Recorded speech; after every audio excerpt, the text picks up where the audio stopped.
Washroom থেকে fresh হয়ে বাহির হয় মেঘ। আয়নার সামনে দাঁড়িয়ে চুল আঁচড় করতে থাকে। কাল গোসল করা হয়নি তার। শীতের মধ্যে প্রায় বিকেলে গোসল করে, কিন্তু কাল কলেজ থেকে বাড়ি ফিরতে বেশ দেরি হয়ে যায়। আর রাতে গোসল করতে করলে সর্দি লাগার ধার রয়েছে তার। তাই সকালে উঠে মাথায় ঠান্ডা পানি দিয়েছে। আয়নার সামনে দাঁড়িয়ে ভেজা চুল টাওয়াল দিয়ে মুছে নেয় মেঘ।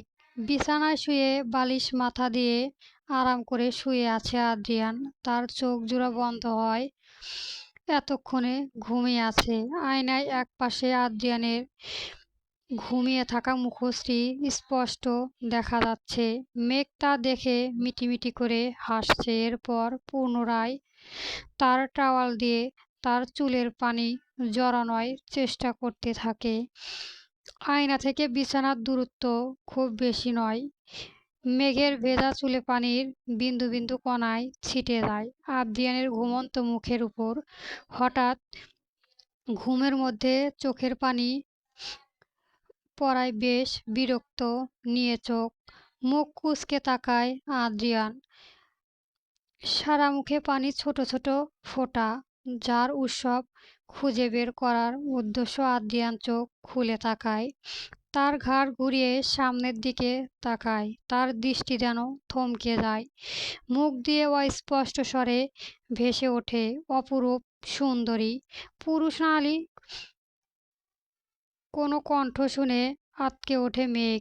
পিছনে ঘাড় ঘুরিয়ে তাকিয়ে দেখে, মাথা উঁচু করে হাতের উপর ভর দিয়ে মুগ্ধ হয়ে আদ্রিয়ান তার দিকে তাকিয়ে আছে।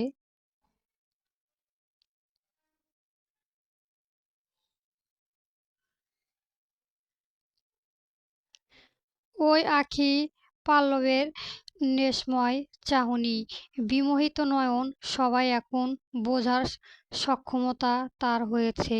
দুই চোখ দিয়ে আদ্রিয়ান সারা শরীর পর্যবেক্ষণ করল মেঘ। ঠোঁট কামড়ে ধরে তীক্ষ্ণ দৃষ্টি রাখে নিজ শরীরে। আদ্রিয়ানের চোখে গম্ভীরতা অনুভব করে।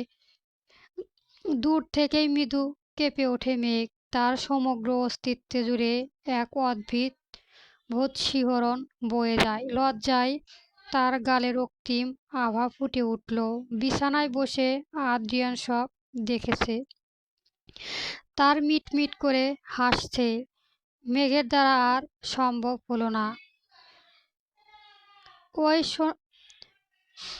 নেশাভরা দুই প্রজ্বলিত চোখে দিকে তাকিয়ে থাকে।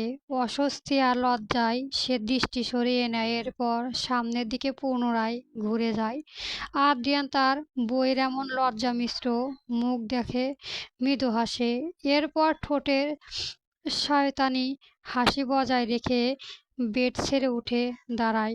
বড় বড় পা ফেলে এগিয়ে যায় আয়নার কাছে। আয়নার প্রতিবিম্ব আদ্রিয়ানের এগিয়ে আসার মেঘ অস্পষ্ট দেখছিল।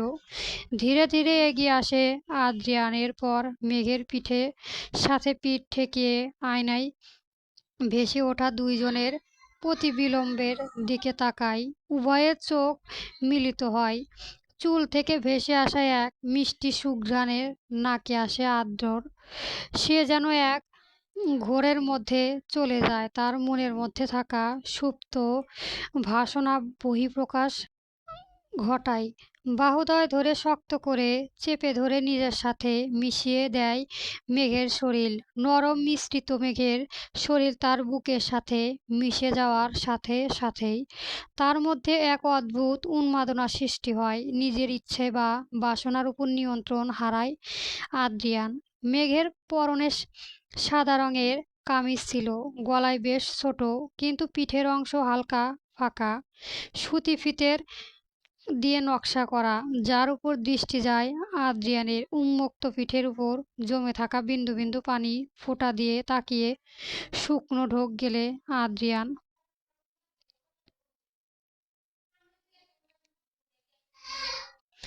এমন অবস্থায় নিজেকে নিয়ন্ত্রণ করা বড্ড দায় হয়ে যাচ্ছে তার। মেঘের এমন মোহনীয় রূপে মায়া অতল গহীনে হারিয়ে যাচ্ছে সে। ভীষণ লোভ হচ্ছে একবার ছুঁয়ে দিতে মেঘকে, কিন্তু কিন্তু কেন কিন্তু নয়? মেঘ তার স্ত্রী, সম্পূর্ণ বৈধতার জন্য নিজ বিবাহিত স্ত্রীকে স্পর্শ করা অন্যায় বা পাপ নয়। তবুও একবার আদ্রিয়ান তাকায় আয়নার দিকে, মেঘের অবস্থা পরখ করার জন্য।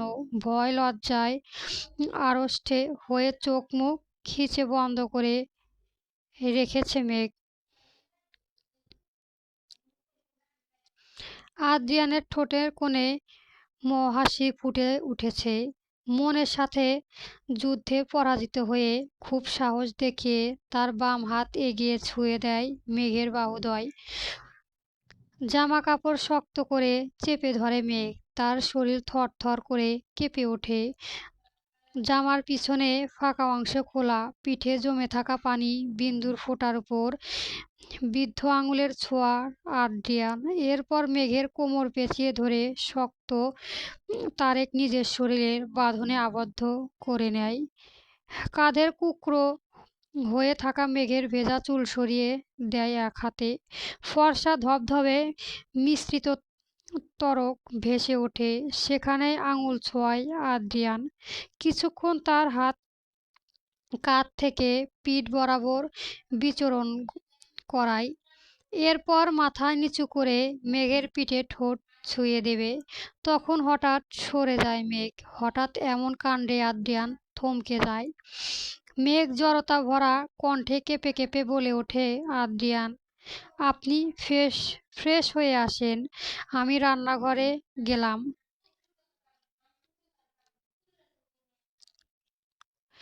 মেঘ তার কথা বলা শেষ করার আগেই এক প্রকার দৌড়ে রুম থেকে বের হয়ে যায়। হঠাৎ এমন কাণ্ডে আদ্রিয়ান থমকে যায়, কিন্তু বেশ কিছুক্ষণ তার হুঁশ হয়। কিন্তু আদ্রিয়ান রাগ করে না মেঘের উপর, বরং সে শব্দ করে হেসে ওঠে আর আনমনে বলে ওঠে, লাজুক মেঘবালিকা। রান্নাঘরে কোমরে ওড়না গুজে হাতে খুন্তি নিয়ে গৃহিণীর মতো রান্না করছে মেঘ। তার সম্পূর্ণ মনোযোগ এখন চুলায়। বাসন গরম বানিতে থাকা আর সিদ্ধ ডিমের উপর। সকালে নাস্তা পাউরুটি, ডিম আর সাধারণ ফলমূল থাকে। আজ সাপ্তাহিক ছুটির দিন, কলেজ বন্ধ। দ্রুত রান্না শেষ করে ঘরের প্রয়োজনীয় কাজ সম্পূর্ণ করার পরিকল্পনা রয়েছে মেঘের। প্রায় 5 মিনিট পর ডিম সিদ্ধ হয়ে যায়। চুলা থেকে কড়াই নামায়, এরপর পাত্রে ঠান্ডা পানি দিয়ে সিদ্ধ ডিমের খোসা ছাড়া শুরু করে মেঘ। সকালে ঘুম থেকে উঠে ওয়াশরুম থেকে ফ্রেশ হয়ে বের হয় আদ্রিয়ান।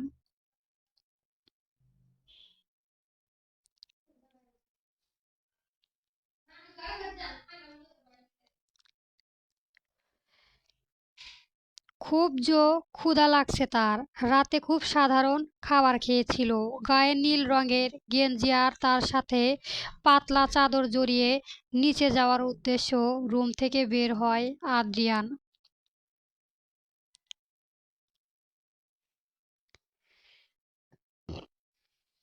সিঁড়ি দিয়ে বড় বড় পা ফেলে ড্রয়িং রুমের কাছে এগিয়ে যায়। টেবিলের মাঝে ফলমূল সাজিয়ে রাখা হয়েছে, যা দেখে আদ্রিয়ান মুচকি হাসে। এরপর রান্নাঘরে যায়, পিছন থেকে কোমর পেঁচিয়ে ধরে শক্ত করে জড়িয়ে ধরে মেঘকে। এরপর তার খোঁপার চুলের মুখ গুজে দেয়। হঠাৎ এমন জড়িয়ে ধরায় মেঘ এইবার ভয় হয় না, বরং সে মৃদু হাসে। হাতে হালকা ডিমের খোসা ছাড়ানো অবস্থায় সাধারণ কণ্ঠে বলে, আদ্রিয়ান, আপনার কি ক্ষুধা লেগেছে? টেবিলে গিয়ে বসুন, আমি ডিম সিদ্ধ আর পাউরুটি নিয়ে আসছি। মেঘের কথা শুনে আদ্রিয়ান সরে যায়নি, বরং শক্ত বাঁধনে জড়িয়ে ধরল। এরপর কানের কাছে ঠোঁট ঠেকিয়ে বাচ্চা সুলভ কণ্ঠে বলে ওঠে, বউ, খুব ক্ষুধা লেগেছে, কিন্তু আমি এক্ষুনি টেবিলে যেতে চাই না, আর একটু সময় তোমায় জড়িয়ে ধরে রাখতে চাই। বাচ্চা সুবল কণ্ঠে আদ্রিয়ানের এমন অবতার শুনে ফিক করে হেসে ওঠে মেঘ। ডিমের খোসা ছাড়ান শেষ, 2 খণ্ড করে মাঝ বরাবর করে কেটে কাচের প্লেটে সাজিয়ে রাখে। এরপর ওভেনে পাউরুটি গরম করে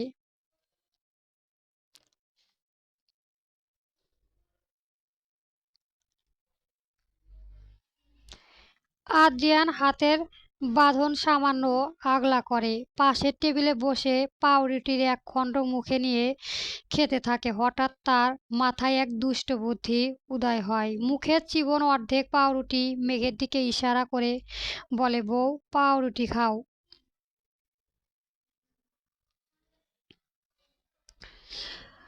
মেঘ উপরে তাকিয়ে যখন হাত বাড়িয়ে আদ্রিয়ানের ঠোঁট থেকে পাউরুটি নিতে যাবে, তখন বাড়ান্ত হাত সরিয়ে বাধা দেয় আদ্রিয়ান। এরপর ঠোঁট দিয়ে ইশারা করে বলে, ঠোঁট দিয়ে নাও। কড়া চোখে তাকায় মেঘ। ঠোঁটের কোণে বাঁকা হাসি ফুটে ওঠে আদ্রিয়ানের। বেশ আগ্রহ নিয়ে তাকিয়ে থাকে আদ্রিয়ান। মেঘ মৃদু হেসে মাথা উঁচু করে এগিয়ে গিয়ে ঠোঁটের থাকা পাউরুটির উপর কামড় বসায়। উভয়ে দুই পাশ থেকে একটু একটু করে খেয়ে এগিয়ে আসে।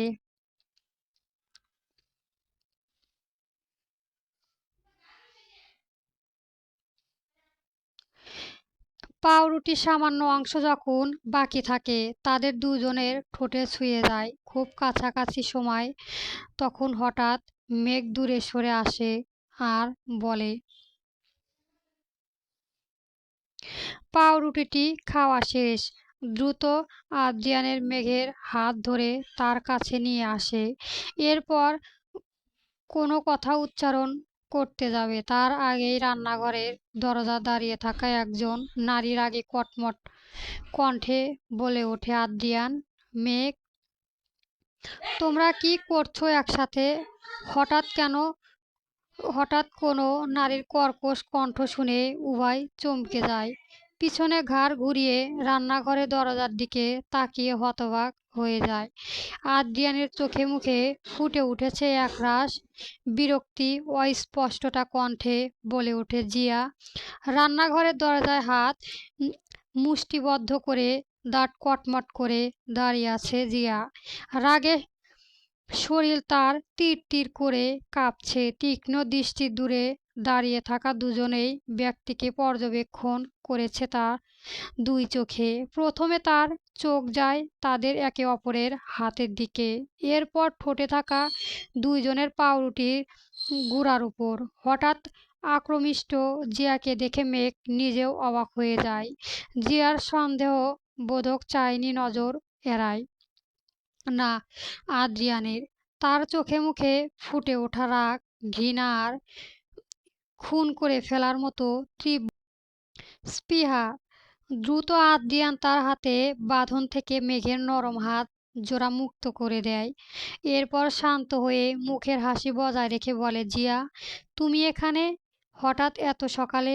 মেঘের থেকে দূরত্ব বজায় রেখে সরে দাঁড়ায় আদ্রিয়ান।